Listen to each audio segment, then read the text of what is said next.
Democrats on Capitol Hill ramping up some pressure for a war powers vote to limit any further action in the Middle East, while Republicans say this is the wrong moment to limit the power of our commander-in-chief while our troops and our allies face real threats.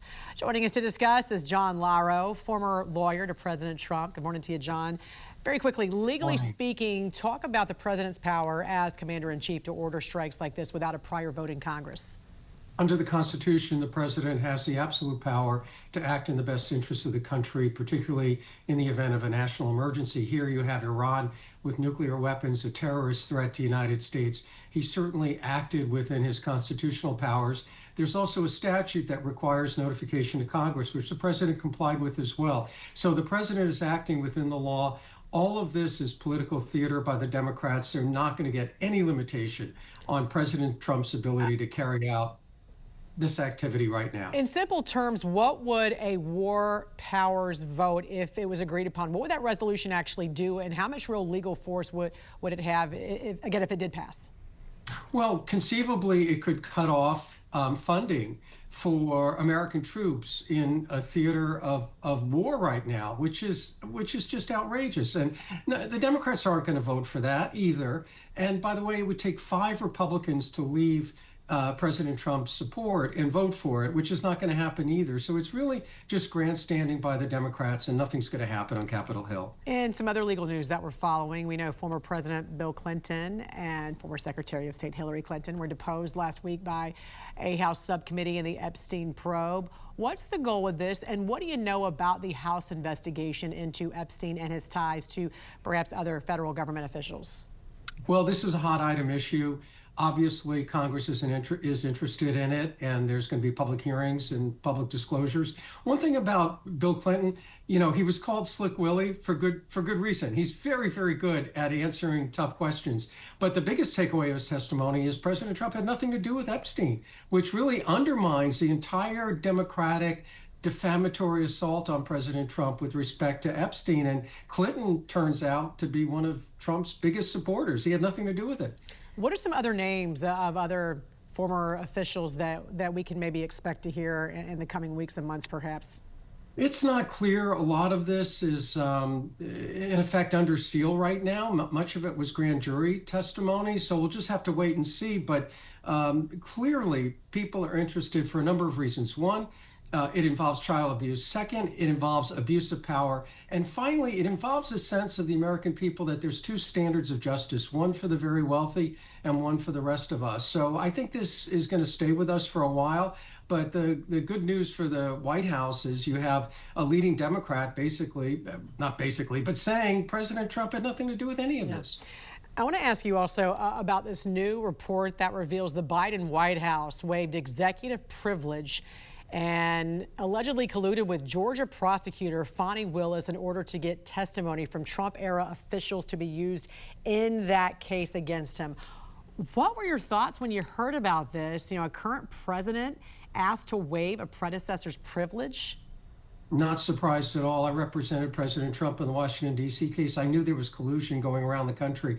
This was all orchestrated by the Biden administration to weaponize the criminal justice system to go after a political candidate, President Trump, in fact, go after a political movement. Everything they did was to try to disrupt his campaign. I'd like to see the outrage of the Democrats in terms of using the criminal justice system in this way. What Fannie Davis did in Georgia was an absolute disgrace, and she got I guess set on her own fanny with that case, right? I mean, the whole thing got dismissed. All right, former lawyer to President Trump, John Lauro, always a pleasure talking to you, sir. Thank you so much for joining us this morning. Have a great week. You too. Some Democrats on Capitol Hill are trying to limit the president's authority and force a vote on the war powers resolution. Other lawmakers argue now is not the time to handcuff our military, shut off our defense systems, and jeopardize national security. Joining us now to discuss is Tennessee Senator Marsha Blackburn. Good morning to you, Senator. You are one of those senators against this war powers vote. Democratic Senator John Fetterman, already a hard no. How many GOP senators would actually even vote for this? I mean, is this DOA? Jan, I never speak for another senator. What I can tell you is this. As I have talked to Tennesseans this weekend, they are grateful that President Trump took action. They are grateful that the Ayatollah is gone and that this reign of terror has ended. They are very hopeful for the Iranian people that they are going to grab this opportunity to establish a democratic form of government. And the Iranian Americans that live in Tennessee that I've talked with have been sharing video that they have gotten out of Iran or that they're getting from other countries that show the celebration and the support for the Ayatollah being taken out. We also know there's going to be probably some GOP Congress members who could vote for this. So everyone will have a chance, every lawmaker will have a chance to put it on the record this week, it looks like. But we're also operating without full DHS funding. How serious is it to be in a partial shutdown of Homeland Security right now? And what do you say to Democrats who are holding up this funding bill? You know, I tell them they've picked the wrong fight here. And when you look at DHS funding, 35% of it is FEMA. And of course, whether it is Tennessee or the East Coast, FEMA is hard at work helping people recover from storms. And we also know TSA and the protection of our nation, the Secret Service, this is all funded through DHS. Now, the reason they picked the wrong fight is ICE funding was taken care of in the big, beautiful bill during the summer. They are funded through 2029. So the Democrats, some of the Democrats may not like ICE.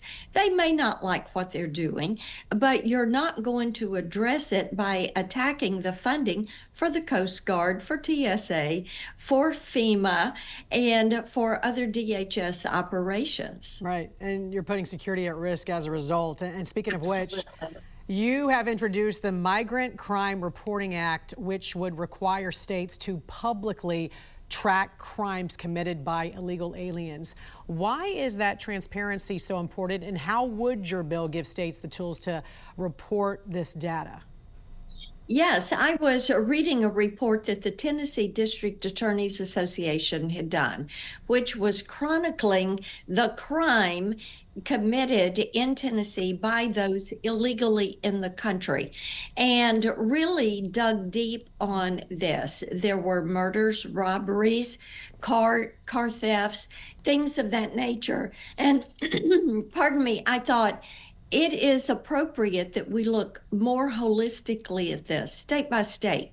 What is happening in states that have sanctuary policies? What is happening in states without sanctuary policies?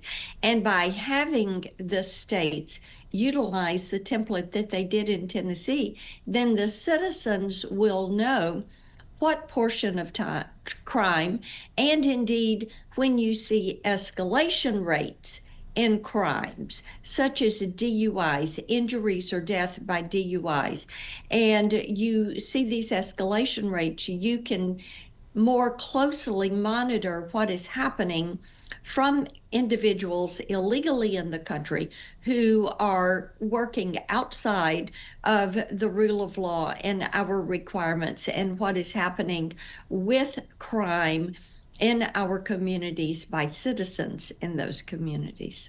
I also want to ask you about a recent op-ed that you wrote saying that if big tech will not protect children, Congress has to step in. Of course, this all comes as Mark Zuckerberg testifying in the landmark social media addiction trial in California.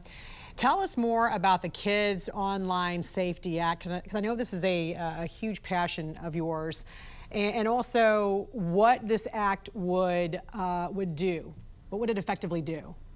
The Kids Online Safety Act would establish product safety guidelines for the virtual space. Jan, when you look at every industrial sector in this country, they all have product safety guidelines, whether you're buying a car, a mattress, a coffee pot, a toaster, anything. And the only area in our industrial sectors without safety, product safety, is the virtual space. This would establish that standard. What we have to do is make certain that we are protecting our children in the virtual space. And right now, there are not any guidelines. You cannot delink from these algorithms. You cannot have an opening of that black box. You are not able to report when there are adverse actions in the virtual space.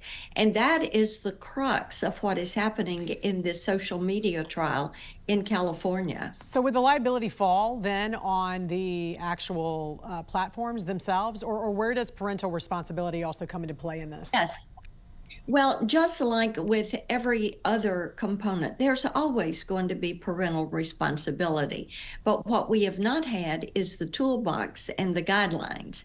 You know, we say a child cannot get behind the wheel of a car and get that driver's license until they're 16. Of course, parents are involved in that. But right now, there is no place for parents to report bad actors and to have those bad actors held to account.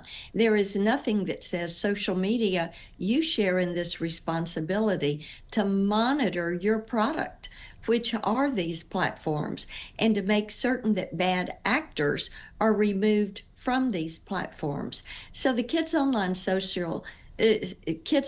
Safety Act would put those protections in place to make certain that in the virtual space, our children have that baseline of protection. All right, look forward to following that and also the votes on that. Tennessee Senator Marsha Blackburn, we appreciate you joining us this morning. Have a great week. Good to join you. Thank you. Thank you. Meantime, Congress is preparing for a high-stakes showdown this week over President Trump's military actions in Iran. Both the House and Senate scheduled to vote on the war powers resolutions seeking to stop further military action without congressional approval. The National News Desk, Jeff Harris, joins us. And Jeff, since the strikes were launched, these resolutions have been a major focus. Tell us more about this specific law and what lawmakers are now saying. So the War Powers Resolution is a federal law designed to check the president's power to deploy forces to an armed conflict without getting congressional approval. Those backing the law say the administration gave no evidence of an imminent nuclear or missile threat justifying Trump's actions, a claim that's being refuted by those against it. Both the House and Senate now bracing for a showdown this week over President Trump's authority as commander-in-chief. Lawmakers expected to vote on war powers resolutions intended to halt further military action against Iran without congressional approval. And Donald Trump chose intentionally not to come before Congress, which is why we're going to force this vote on a war powers resolution and make sure that we do everything we can to constrain him at this point in time. I think the president is acting to keep America safe and to make America safer. Iran, for 47 years, has been the world's leading state sponsor of terrorism. Secretary of State Marco Rubio telling the press Monday the administration was in compliance with the law, briefing congressional leaders known as the Gang of Eight before the operation, adding the strikes were a proactive defense measure to address an imminent threat. There absolutely was an imminent threat, and the imminent threat was that we knew that if Iran was attacked, and we believed they would be attacked, that they would immediately come after us. And we were not going to sit there and absorb a blow before we responded. Meanwhile, Monday morning, Secretary of War Pete Hegseth also pointing to an imminent threat from Iran, specifically a conventional shield for their nuclear projects. Iran was building powerful missiles and drones to create a conventional shield for their nuclear blackmail ambitions. But some Democratic members of the gang who were briefed by Rubio Monday are criticizing the short notice that was given and lack of prior congressional approval. I've said before, I've said now, there was no imminent threat to the United States of America by the Iranians. Now, while most Republicans support President Trump, Senator Rand Paul and Thomas Massie are pushing for the resolution. Massie writing on X, quote, "I am opposed to this war. This is not America first." Meanwhile, Democratic lawmakers, most notably John Fetterman, have voiced support for the military operations, dismissing the war powers vote as a, quote, empty gesture. This was an incredibly precise and successful strikes, and they eliminated most of the leadership. So here we are. So yes, I do support that. Take a look here. Our research are finding multiple previous presidents, including Ronald Reagan, George H.W. Bush, Bill Clinton, Barack Obama, and Joe Biden, have all taken military action without prior congressional approval, although later Reagan did seek authorization. Coming up on Tuesday, the Trump administration will hold briefings with both the House and the Senate, with top officials like Rubio, Hegseth, and CIA Director John Ratcliffe all expected to be in attendance. Reporting for the National News Desk, I'm Jeff Harris.